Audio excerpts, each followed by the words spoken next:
Hola, bienvenidos a este nuevo video de Ayudantía de Bases Científicas 2. Como había prometido en la clase de ejercicio del viernes pasado, iba a subir un video con los conceptos de movimiento parabólico que contengan cómo determinar la altura máxima, el tiempo de vuelo y el alcance máximo, ¿ya? Y también un poco de, un ejercicio con el contenido de la resolución de un ejercicio de torque.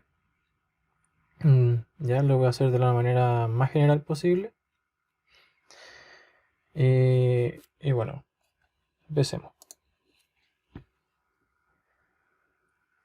Como ya se había visto en la materia, ustedes saben que el movimiento en dos dimensiones, la ecuación de movimiento son las mismas tanto para x y para y, pero con ciertas consideraciones, como para que como que en x no hay una aceleración, ya que nuestro eje es horizontal, ¿ya?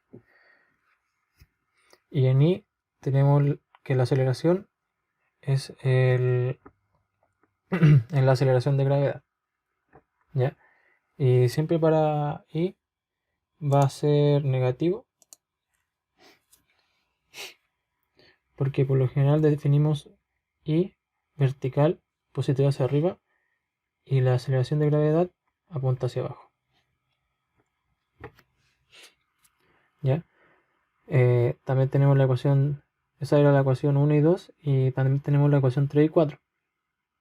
¿Por qué la escribí solamente en y? Porque en y es la única donde tenemos aceleración, y en x no varía la velocidad, ¿ya? Así que la única ecuación en x importante sería la ecuación de itinerario, la 1. Entonces, para poder determinar la altura máxima, o una fórmula para determinar la altura máxima, es necesario saber qué condiciones tiene el movimiento en ese punto, ¿ya? Mirando aquí el gráfico, tenemos que, para que se cumpla la altura máxima, bueno, una cosa que tiene que ocurrir es que la velocidad en y sea 0. Porque en ese punto empieza a regresar el proyectil, ¿ya? Como se ve en la trayectoria de la gráfica. Entonces, por ejemplo, si yo quiero determinar la altura máxima, o sea, un i, ¿ya? Y con una condición en la velocidad con la menor cantidad de variables posible, yo tomo la ecuación 3. Porque si tomo la ecuación itinerario, voy a necesitar el tiempo. Si tenemos que la velocidad en i es 0, perdón, no inicial, la velocidad en i es 0 en ese punto, entonces reescribimos la ecuación 3 como 0 igual a la velocidad inicial en i al cuadrado menos 2 veces la aceleración de gravedad por el i máximo, porque estamos hablando en ese punto, menos la altura inicial. Entonces aquí solamente nos quedaría despejar la altura máxima o i máximo, ¿ya? Si voy a dar vuelta, voy a hacer la igualdad de nuevo y colocar este extremo a este lado, ¿ya? Despejando i máximo. Entonces nos queda i máximo menos i0 igual a la velocidad inicial en i al cuadrado sobre 2 veces la aceleración, ¿ya? Entonces nos quedaría i máximo igual a 2 veces la velocidad en i al cuadrado sobre 2 veces la aceleración de gravedad más la altura inicial, ¿ya? Ahí nos entregaría el valor de la altura máxima. Por lo general en muchos ejercicios, bueno, no en muchos, sino que en varios ejercicios aparece que nuestra altura inicial es 0. Y para eso nos queda la misma ecuación, ¿ya? Aquí solamente no les quiero decir que esta es una fórmula general para todo ejercicio, porque siempre depende de las condiciones iniciales que les den en el ejercicio. Bueno, a partir de esa condición será la única para poder obtener la altura máxima. Tiene en consideración que la velocidad en i es 0. Ya, vamos con el tiempo de vuelo. Como nos están preguntando por el tiempo, entonces necesitamos elegir una ecuación que nos diga o donde tengamos el tiempo representado. En ella podríamos usar la ecuación 2. Bueno, para el tiempo de vuelo también tenemos que ver cuáles son las condiciones donde uno puede obtener el tiempo de vuelo.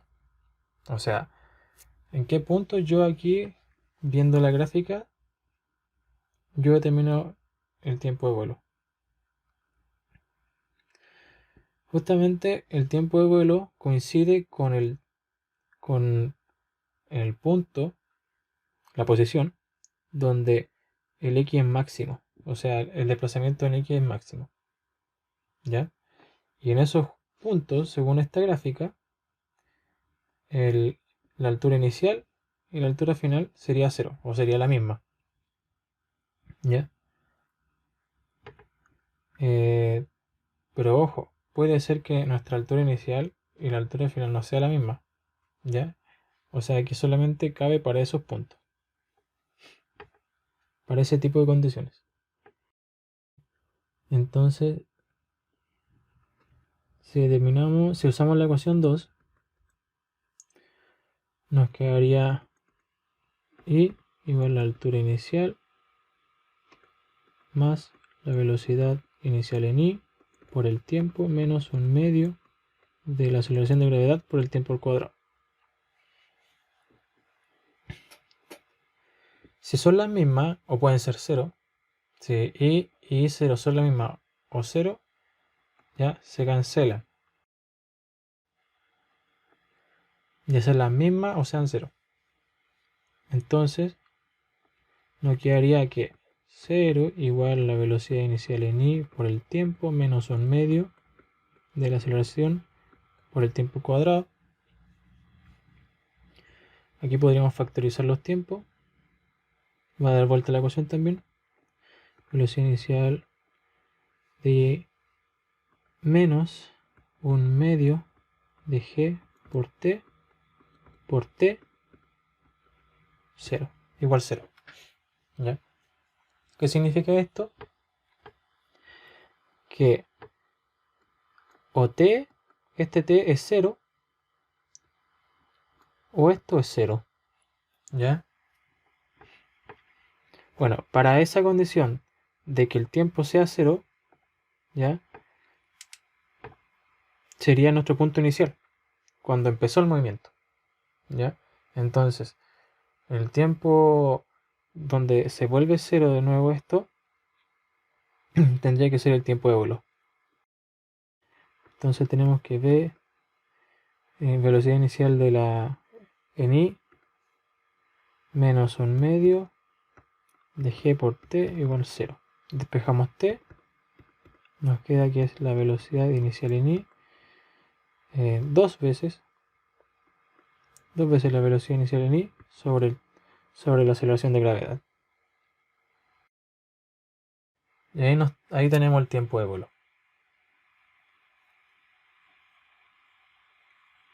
Como dije antes, esto se restringe únicamente a que se puedan cumplir las condiciones de que la altura inicial, de que el punto, la altura final con la altura inicial sea la misma o sean 0. Si no es así, vamos a tener que tomar todas nuestras ecuaciones y solucionarlo igual que un problema de n variables, n ecuaciones con n incógnitas e ir despejando. No va más allá de esa complicación. Pero esto solamente para que lo tengan en cuenta. Ahora, una cosa en particular, una cosa ¿qué tiene el tiempo de vuelo? ¿Qué fue lo que habíamos dicho? Que el tiempo de vuelo, justamente, si yo reemplazo el tiempo de vuelo en la ecuación de itinerario de x, vamos a tener el alcance máximo.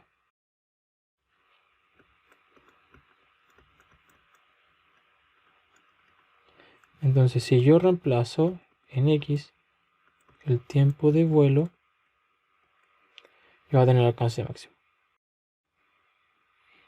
Y ahí nos quedaría x máximo igual a x0 más 2 veces la velocidad en x, velocidad inicial en x, velocidad inicial en y, sobre g. De esa forma tendríamos el alcance máximo. Muy bien, veamos el problema. Se lanza un proyectil con una velocidad de 30 metros por segundo en un ángulo de 30 grados sobre la horizontal. Y dice que hay que determinar la altura máxima, el tiempo de vuelo y el alcance máximo. O sea, tenemos que evaluar las tres condiciones que hemos visto previamente. ¿Ok? Como habíamos dicho antes, la altura máxima, la primera que vamos a determinar, tenemos que la velocidad en i es 0, en la altura máxima.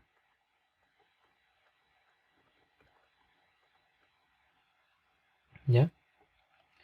Y si usamos esa ecuación de la ecuación 3 que estaba antes, íbamos a tener que era 0 igual a, aquí sería 30 al cuadrado por el seno de 30 y eso al cuadrado menos 9,8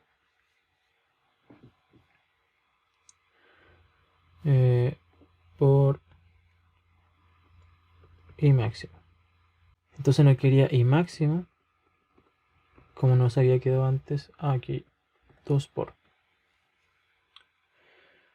Como nos había quedado antes, sería 30 al cuadrado por seno cuadrado de 30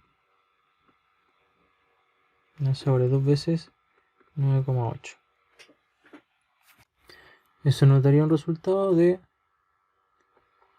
11,48 aprox metros de altura.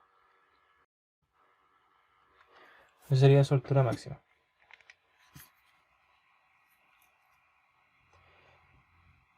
Bien. Ahora, vamos a terminar el tiempo de vuelo.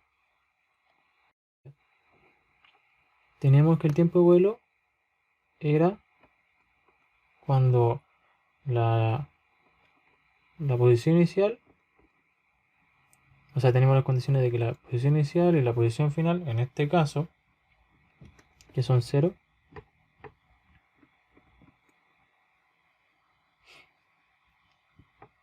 entonces utilizando la ecuación número 2, tenemos 0 igual a la velocidad inicial en i por el tiempo menos 1/2 de g por el tiempo al cuadrado. Entonces sabemos que nos quedó la misma ecuación que antes. Entonces tenemos que o t igual 0, eso es el punto inicial, o que v0 i menos 1/2 de g por t es igual a 0.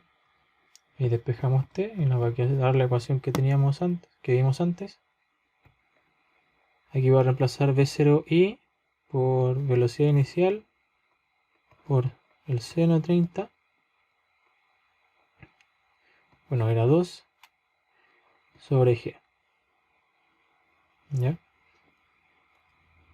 Determinamos determinamos esto, que sería 60 seno de 30 sobre 9,8, y eso nos da el resultado de 3,06 segundos. Y el alcance máximo es reemplazar este tiempo en la ecuación itinerario de x. O sea, el alcance máximo sería igual a la posición inicial en x, que sería 0, más 30 por coseno de 30, y eso por 3,06 segundos. Entonces el alcance máximo sería 79,5 metros.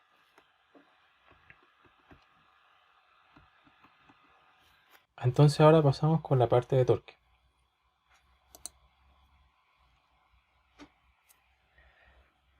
En la clase intenté mencionar dos formas de solucionar un ejercicio donde tenemos un equilibrio de torque. Por ejemplo, hice este dibujo para que nosotros podamos observar qué pasaría si yo lo pivoteo aquí, aquí o aquí incluso. En el ejercicio yo les hablé, en la ayudantía yo les hablé de que la suma de los torques, que serían las fuerzas por los brazos, tienen que ser 0. Ya, bajo esta condición es que esta barra se encuentra quieta, bajo la acción de toda esta fuerza. Pero eso sí, esa distancia que está ahí es con respecto al pivote, ¿ya? Siempre va a estar el pivote. Si esto no fuera 0, entonces esta barra empezaría a rotar. Y empezaría a rotar conforme a que yo haga la suma de los torques de la misma manera y esto no nos dé 0. ¿Ya? Entonces, yo le había hablado en la clase de ejercicio de dos formas de poder obtener la ecuación para determinar la suma de los torques. Aquí yo le voy a poner F1 F2, F3, F4, F5 y F6. Una de las formas es usar esta misma ecuación, que entendiéndola uno dice que es la suma de las fuerzas por el largo del brazo. O sea, por ejemplo, con respecto a la fuerza 1 sería S, de donde se acciona la fuerza hasta el pivote.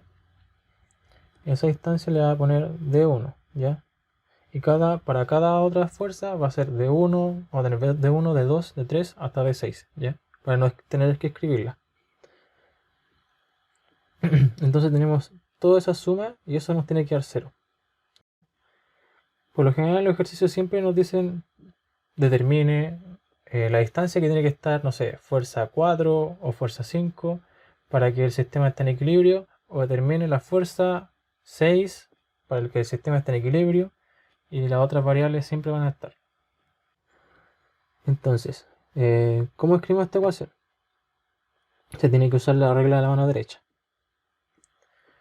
¿Cómo hace esa regla? Bueno, lo que se tiene que hacer, por ejemplo, una regla mnemotécnica es que con su mano derecha forman un puño y su pulgar, cuando esté levantado, bien levantado, tiene que apuntar a su cara. Ahí van a ver con esa imagen de su mano, o haciéndola ahora mismo, van a ver que el pulgar va a estar hacia afuera. Este puntito significa que está el pulgar hacia afuera. Y el resto de los dedos van a estar apuntando en esta dirección, como girando en este sentido. Al aplicar una fuerza, como vamos a ver aquí, hace que el objeto rote en esta dirección, vamos a darle un valor positivo. O sea, el signo de la fuerza va a ser positivo. Y si en caso contrario, que nuestro pulgar apunte hacia abajo, o sea, en contra de nuestra cara, eso significa que está en contra, hacia abajo, y nuestros dedos van a estar rotando en esa dirección, le vamos a asignar un valor negativo. Entonces, vamos a escribir la ecuación. Para F1, tenemos que si yo aplico esta fuerza con respecto a este pivote, va a ser que gire en esa dirección. ¿Ya? Es como si nosotros nos olvidáramos de todas las fuerzas y agarráramos aquí la barra y tiráramos hacia arriba, en dirección de la fuerza 1. Entonces esto va a girar. Y como tenemos aquí la regla de la mano derecha, entonces le asignamos un valor negativo. Entonces sería F1 multiplicado por su distancia al pivote correspondiente, que sería D1. ¿Ya? Ya, ahora F2. F2 está en la misma dirección que F1. Entonces también menos F2 por D2. Recuerden que asigné el valor el valor de la distancia respectivamente con el número de la fuerza. ¿Ya? Ya, aquí tenemos F3. F3 haría que la barra rotara en esta dirección, ¿cierto? Así. ¿Ya? Y en ese sentido sería positivo. Entonces más F3 por D3. Ahora F4. F4, fíjense, ojo con esto. Aunque F4 está apuntando hacia arriba, igual que F1 y F2, hace rotar la barra en sentido opuesto a F1 y F2. Así que, ojo con eso. Entonces aquí sería más F4 por D4. Ahora D5 hacia abajo. Y sería negativo. F5 por D5. ¿Ya? Y F6 igual que F4. Más F6 D6. Ahí. Ya, y esto igual 0. Ahora, si se fijan, bueno, eso es todo lo que tienen que hacer para determinar esa ecuación. No hay nada más. Y aquí ya sea que les pidan la fuerza 1, 2, 3 o la fuerza n, que sea del ejercicio, o la distancia n del ejercicio, simplemente es cosa de despejar. Lo importante para hacerlo de esta manera es que puedan determinar bien los signos, ¿ya? Usando la regla de la mano derecha. ¿De qué otra forma se podría hacer? Vamos a hacerlo aquí a este lado. ¿De qué otra forma? Es que yo hago una igualdad. Desde el punto donde está el pivote, yo empiezo a sumar lo que tengo arriba y asignarle un signo, si apuntan hacia arriba o hacia abajo, y lo igualo de la misma manera con lo que hay al otro lado. Ya, por ejemplo, yo aquí a este le asigno que F1 por D1 es positivo, me queda más F2 por D2 positivo, menos F3 por D3, y eso sería igual. Ya, no sé si se han dado cuenta de lo que hice, pero yo aquí a este lado del pivote yo asigné que F1 y F2 sean positivos, ¿ya? Porque apuntan hacia arriba. Y F3, como apunta hacia abajo, es negativo. Vamos a borrar estas flechitas porque ya no estamos usando la regla de mano derecha. Y ahora voy por el otro lado del pivote, que es al otro lado del signo. Y de igual manera, sería F4 por D4 menos F5 por D5 más F6 por D6. Si tienen dudas, si esto es lo mismo que lo que hay arriba, bueno, se puede comprobar. Podemos, por ejemplo, dejar una expresión de la misma manera que está la otra. Por ejemplo, si yo tomo la de acá arriba y empiezo a jugar a pasar términos de un lado de la igualdad a otra, voy a pasar, por ejemplo, F1, F1 de 1, F2 de 2 y F3 de 3 hacia el otro lado. Y voy a quedarme con este a la izquierda. Ya, entonces tenemos F4 por D4 menos F5 por D5 más F6 por D6.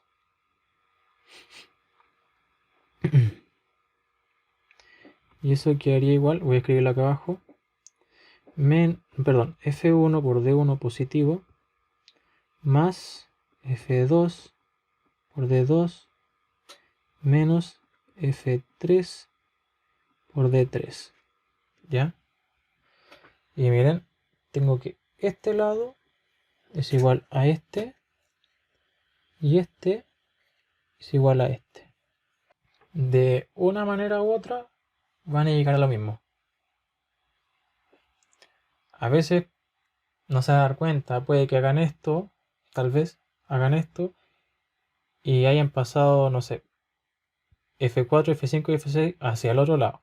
Y les va a quedar la misma ecuación, pero con los signos opuestos. Pero recuerden que en una igualdad, si yo multiplico a ambos lados por un menos 1, cambio los signos de todos los términos. Y sigue siendo la misma igualdad. Eso con respecto a esa duda que a alguien se le generó en la clase de ejercicios del viernes. Ahora vamos a ver un ejercicio con esto. Nos preguntan, ¿cuál es la distancia D para que este sistema no rote? ¿Ya? Así que yo voy a usar la fórmula. Voy a usar el primer método que había nombrado.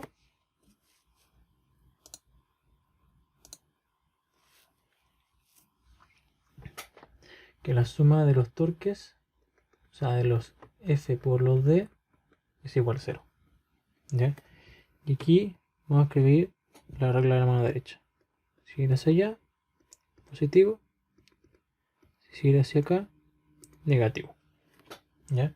Entonces empezamos. Entonces sería menos 5 newton por 5 centímetros más 2 newton por 2 centímetros F3 por menos 9 newton por 3 centímetros, ¿sí? Menos 7 newton por 12 centímetros más 1 newton por 15 centímetros y sería aquí menos 6 newton por la distancia que tenemos que determinar, igual 0. Entonces tendríamos 25 newton centímetro más 4 newton centímetro menos 27 newton centímetro menos 84 newton centímetros más 15 newton centímetros menos 6D, o sea 6 newton por la distancia, igual 0. ¿Ya? Entonces simplemente tenemos que sumar todo lo demás. Nos da menos 117 newton centímetros menos... perdón, este era más. Más, sí, porque este hace que rote en esta dirección. Más 6 newton por la distancia, igual 0. Despejamos la distancia nos quedaría 117 newton centímetro sobre 6 newton. Se nos van los newton y hacemos el cociente. Nos da que son 19,5 centímetros.